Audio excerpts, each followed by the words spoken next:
এই মুহূর্তে আপনারা যদি সিনিয়র সিটিজেন আইডি কার্ড বানাতে চান তাহলে কিন্তু বিভিন্ন প্রকার সুযোগ সুবিধা পাবেন। ফলস্বরূপ আপনাদের দৈনন্দিন জীবন আরো সহজ এবং সরল হবে। সেজন্যই কিন্তু প্রত্যেক যোগ্য ব্যক্তিকে সিনিয়র সিটিজেন কার্ড বানানো অতি আবশ্যক। তবে মূল প্রশ্নটা হচ্ছে, এই সিনিয়র সিটিজেন আইডি কার্ড বানাবেন কি করে? এর জন্য কারা কারা যোগ্য বলে বিবেচিত হবেন, কিংবা কি কি প্রয়োজনীয় কাগজপত্র লাগবে, এই সমস্ত তথ্য এ টু জেড আলোচনা করব আজকের ভিডিওটির মাধ্যমে। তাই ভিডিওটি আপনাদের জন্য বেশ গুরুত্বপূর্ণ হয়ে চলেছে। সেজন্য বিস্তারিত খুঁটিনাটি তথ্য জানতে ভিডিওটি প্রথম থেকে শেষ পর্যন্ত মনোযোগ সহকারে দেখবেন। এবং আপনারা যদি আমার এই চ্যানেলের প্রথমবার হয়ে থাকেন তাহলে চ্যানেলটিকে সাবস্ক্রাইব করে পাঁচ থাকা বেল আইকনটি অন করে রাখবেন। তো চলুন ভিডিওটি শুরু করা যাক। সিনিয়র সিটিজেন কার্ড আবেদন করার আগে আপনাদের বলে রাখি, কি এই সিনিয়র সিটিজেন কার্ড, কিংবা এই কার্ডটি কেন এতটা গুরুত্বপূর্ণ, কিংবা এই সিনিয়র সিটিজেন কার্ডের মূল সুবিধাগুলি কি কি রয়েছে, এবং এই সিনিয়র সিটিজেন কার্ডের জন্য কারা কারা যোগ্য বলে বিবেচিত হবেন। ফার্স্ট আপনাদের বলে রাখি, এখানে যেটা বলা হয়েছে যে পশ্চিমবঙ্গের প্রবীণ নাগরিকদের জন্য বড় উদ্যোগ নেওয়া হয়েছে। পশ্চিমবঙ্গের জনগণের জন্য, শেষ করে যারা বয়স্ক লোক তাদের জন্য এবার চালু হয়েছে সিনিয়র সিটিজেনশিপ কার্ড। এই কার্ড থাকলে আপনি বিভিন্ন ধরনের সুযোগ সুবিধা পেয়ে যাবেন। রাজ্য সরকারের তরফে চালু হয়েছে WB সিনিয়র সিটিজেন কার্ড, যা 60 বছরের বেশি বয়সী নাগরিকদের জন্য একটি রাজ্য স্বীকৃত পরিচয়পত্র হিসেবে কাজ করবে। বয়স্কদের জন্য আলাদাভাবে এই কার্ড চালু করার পেছনে সরকারের বিশেষ ভূমিকা রয়েছে, কারণ এই কার্ডের মাধ্যমে সরকার বয়স্কদের চিহ্নিত করে তাদের বিভিন্ন ধরনের সুযোগ সুবিধা দেবেন। এই কার্ডের মাধ্যমে স্বাস্থ্যসেবা, পরিবহন, ব্যাংকিং সুবিধা, কর ছাড় এবং বিভিন্ন সামাজিক সুরক্ষা প্রকল্পে অগ্রাধিকার পাওয়া যাবে বলে জানানো হয়েছে। তারপর নেক্সট বলা হয়েছে, এখানে বলা হয়েছে বয়স বাড়ার সঙ্গে সঙ্গে সরকারি অফিস, হাসপাতাল, ব্যাংক বা পরিবহন ব্যবস্থা নানান সমস্যার মুখোমুখি হতে হয় প্রবীণদের। এই কার্ড থাকলে তাদের আর কোনো সমস্যার সম্মুখীন হতে হবে না। যে কোনো কাজ করলে তাদের সবার প্রথমে অগ্রাধিকার দেওয়া হবে। লম্বা লাইন, বারবার নথি দেখানো, শারীরিক অসুবিধা সব মিলিয়ে দৈনন্দিন কাজ অনেক সময় কষ্টকর হয়ে ওঠে। এই বাস্তব সমস্যাগুলিকে মাথায় রেখেই সিনিয়র সিটিজেন কার্ড চালু করার সিদ্ধান্ত নেওয়া হয়েছে। তবে এখানটায় আপনাদের বলে রাখি যে কেন এই কার্ডটি এতটা গুরুত্বপূর্ণ। ভারতে 60 বছরের বেশি বয়সী মানুষের সংখ্যা দ্রুত বাড়ছে। তাদের জন্য আলাদা পরিচয়পত্র থাকলে সরকারি ও বেসরকারি পরিষেবা প্রদানকারী সংস্থাগুলি সহজেই বুঝতে পারবে যে সংশ্লিষ্ট ব্যক্তি প্রবীণ নাগরিক এবং বিশেষ সুবিধার যোগ্য। এই কার্ড থাকলে যেমন সরকারি বিভিন্ন ধরনের সুযোগ সুবিধা পাওয়া যাবে, এর পাশাপাশি বেসরকারি ক্ষেত্রেও সমস্ত ধরনের সুযোগ সুবিধা দেওয়া হবে। তবে এর সাথে আপনাদের জানা রাখি যে এই কার্ডের মূল লক্ষ্যগুলো কি কি রয়েছে। ফার্স্ট রয়েছে প্রবীণদের সম্মানজনক পরিষেবা নিশ্চিত করা। সেকেন্ড রয়েছে স্বাস্থ্যসেবায় অগ্রাধিকার প্রদান করা। থার্ড নম্বর রয়েছে সরকারি প্রকল্পে দ্রুত যাচাই। আর 4 নম্বর রয়েছে আর্থিক ও সামাজিক সুরক্ষা জোরদার করা। আর 5 নম্বর রয়েছে দালাল চক্র ও অপ্রয়োজনীয় হয়রানি কমানো। এর জন্য কারা কারা আবেদন করতে পারবেন? সিনিয়র সিটিজেন কার্ড পেতে হলে কিছু নির্দিষ্ট শর্ত পূরণ করতে হবে। তার মধ্যে রয়েছে স্থায়ী বাসিন্দা। আবেদনকারীকে ভারতের নাগরিক এবং পশ্চিমবঙ্গের স্থায়ী বাসিন্দা হতে হবে। তারপর নেক্সট রয়েছে বয়স সীমা। ন্যূনতম বয়স 60 বছর হতে হবে। 65 বছর বা তার বেশি হলে অনেক ক্ষেত্রে অতিরিক্ত অগ্রাধিকার দেওয়া হতে পারে, তাই আগে থেকে এই কার্ডের জন্য আবেদন জানিয়ে রাখা ভালো। ঠিক আছে। তারপর নেক্সট বলা হয়েছে বিশেষ অগ্রাধিকার। শারীরিকভাবে অসুস্থ, একাকী বা নির্ভরশীল প্রবীণদের বিশেষ বিবেচনা করা হতে পারে। এর সাথে আপনাদের বলে রাখি এর জন্য প্রয়োজনীয় নথিপত্র কি কি লাগবে। আবেদন করার সময় সাধারণত নিম্নলিখিত নথি জমা দিতে হবে। ফার্স্ট এখানটায় বলে রাখি, এখানে ফার্স্ট বলা হয়েছে জন্ম তারিখের প্রমাণ।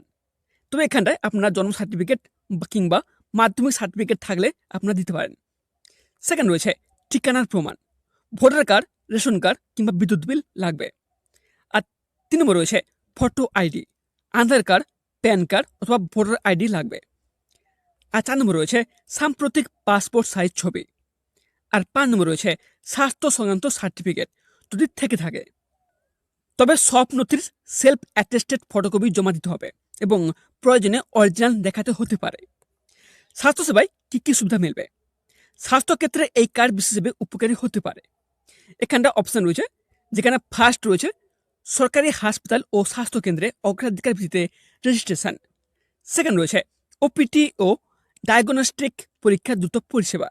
আর 3 নম্বর রয়েছে নির্দিষ্ট ক্ষেত্রে বিনামূল্যে বা কম খরচে নিয়মিত স্বাস্থ্য পরীক্ষা।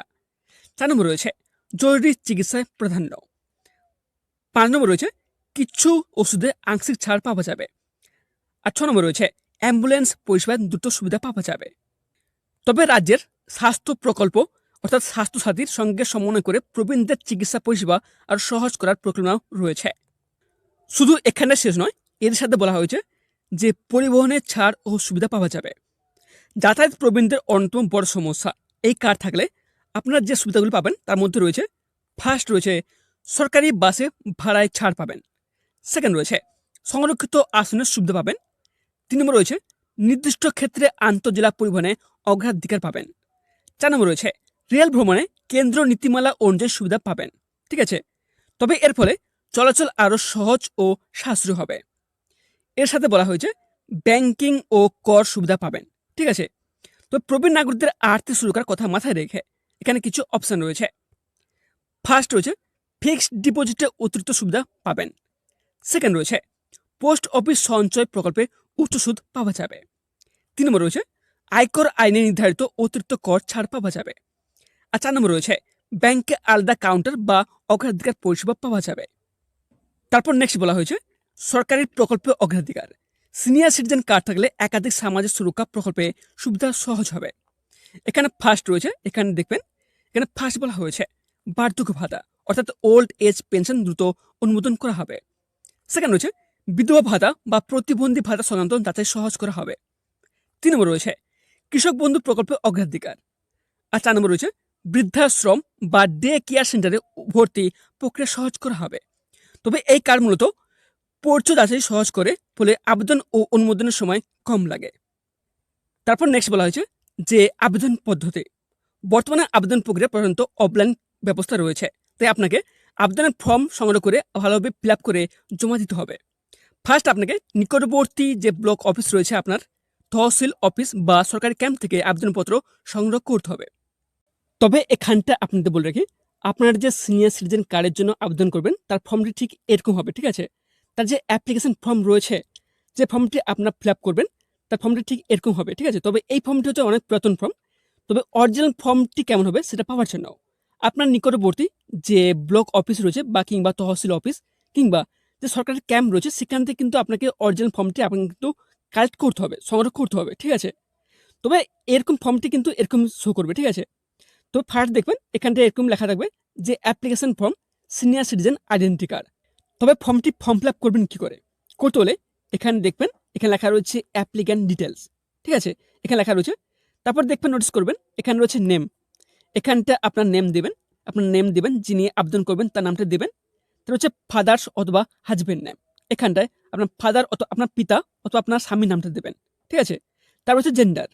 আপনি যদি পুরুষ হয়ে থাকেন তাহলে ছোট্ট বক্সটিতে আপনি টিক চিহ্ন মারবেন, আর যদি মহিলা হয়ে থাকেন তাহলে কিন্তু ফিমেল বক্সটিতে আপনি টিক চিহ্ন মারবেন। তারপর নেক্সট অপশন রয়েছে ডেট অফ বার্থ। এখানটা আপনার জন্ম তারিখটা দেবেন।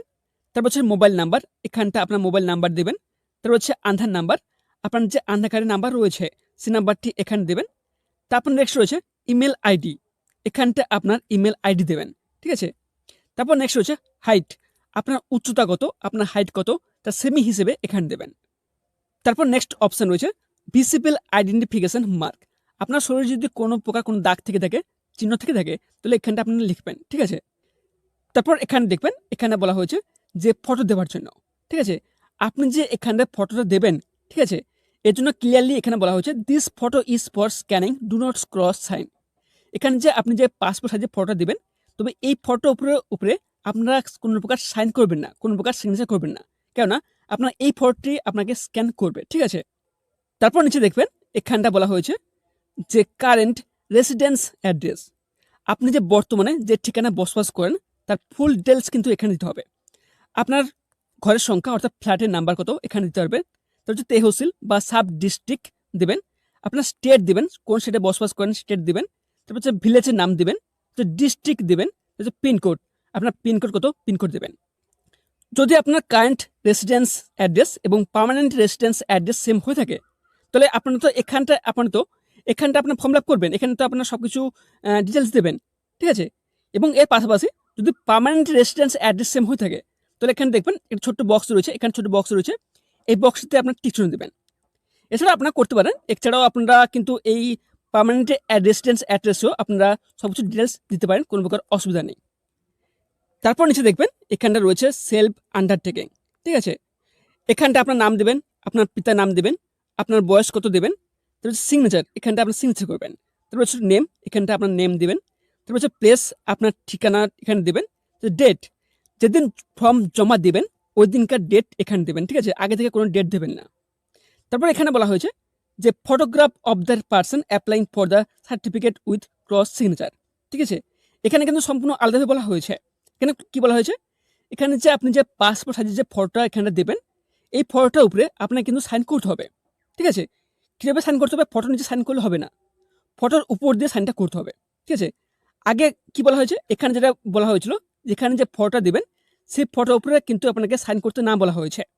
আর এখানে যেটা বলা হয়েছে, আপনি এখানে পাসপোর্ট সাইজের ফটো দেবেন কিন্তু ফটোর উপরে কিন্তু আপনাকে সাইন করতে হবে, ঠিক আছে। বুঝতে পারলাম কিছু? তবে এর জন্য কিন্তু দুটো ফর্ম রয়েছে, এটা হলো ফার্স্ট ফর্ম, আর সেকেন্ড ফর্মটির হলো এটা রয়েছে checklist of রিকুইসাইড document required to wheel applying. তবে এখানে দেখবেন এখানে অনেক রয়েছে, অ্যাপ্লিকেশন ফর্ম রয়েছে, সেকেন্ড রয়েছে আইডেন্টি প্রুফ রয়েছে, থার্ড নম্বর রয়েছে ফটোগ্রাফ, 4 নম্বর রয়েছে রেসিডেন্স প্রুফ, 5 নম্বর রয়েছে ডেট অফ বার্থ প্রুফ, ঠিক আছে। এইসব প্রুফগুলো যে ডকুমেন্টস রয়েছে, সমস্ত ডকুমেন্টস রয়েছে, ডকুমেন্টসে আপনার কিন্তু সেলফ অ্যাটেস্টেড প্রতিটা জেরক্স কপির নিচে আপনার কিন্তু সিগনেচার করতে হবে। সিগনেচার করে যখন এই ফর্মগুলো আপনার জমা দিবেন, ঠিক আছে, তখন তার সাথে কিন্তু আপনাকে অ্যাটেস্ট করতে হবে। তবে এই যে ফর্মগুলো রয়েছে এখানে দেখবেন ছোট বক্সগুলো রয়েছে, এই বক্সের ভিতরে আপনার টিক চিহ্ন মেরে নেবেন। তারপর নিচে দেখবেন এখানটা অপশান রয়েছে, কি অপশান রয়েছে, সিগনেচার, এখানটা আপনার সিগনেচার দেবেন। তারপর রয়েছে এখানে নেম, এখানটা আপনার নাম লিখবেন। তারপর নেক্সট রয়েছে ডেট, এখানটা আপনার জবে জমা দেবেন ওই দিনকার ডেটটা এখানে দেবেন। তবে এখানে যদি আপনাদের ডিটেলসে বলে রাখি যে ডকুমেন্টারি প্রুফ অফ রেসিডেন্স, ঠিক আছে, প্রুফ অফ রেসিডেন্স হিসেবে কী কী ডকুমেন্টস আপনার লাগতে পারে। ফার্স্ট রয়েছে পাসপোর্ট লাগতে পারে, ঠিক আছে, যদি পাসপোর্ট থাকে আপনারা মেন ফর্মের সাথে আপনি অ্যাটাচ করে দেবেন। তার হচ্ছে election commission photo ID card, অর্থাৎ ভোটার কার্ড যদি থাকে। তার হচ্ছে applicant current and valid ration card, যদি রেশন কার্ড থাকে হচ্ছে আধার কার্ড কিংবা আধার কার্ড। তারপর নেক্সট হচ্ছে photo passbook of running bank account, আপনার ব্যাঙ্ক অ্যাকাউন্টের যে প্রথম পেজের যে ফটো রয়েছে তার এখানে জেরক্স কপি। তাছাড়াও এখানে আপনি দিতে পারেন যে সার্টিফিকেট ভোটার লিস্ট, আপনার যে ভোটার লিস্ট রয়েছে ভোটার লিস্টও আপনারা দিতে পারেন। তারপর নেক্সট রয়েছে এখানে দেখবেন এখানে বলা হয়েছে যে ডকুমেন্টারি প্রুফ অফ আইডেন্টিটি, এর জন্য আপনারা কী কী ডকুমেন্টস দিতে পারেন। ফার্স্ট রয়েছে election commission photo ID card, অর্থাৎ ভোটার আইডি কার্ড। সেকেন্ড রয়েছে আধার কার্ড অথবা আধার কার্ড, ঠিক আছে। তারপর রয়েছে ড্রাইভিং লাইসেন্স। তারপর রয়েছে নেক্সট পাসপোর্ট, ঠিক আছে। তারপর রয়েছে আর্মস লাইসেন্স উইথ ফটোগ্রাফ। তারপর অনেক কিছু ডকুমেন্টস রয়েছে, এখানটা আপনারা সব কিছু চেক করে নেবেন।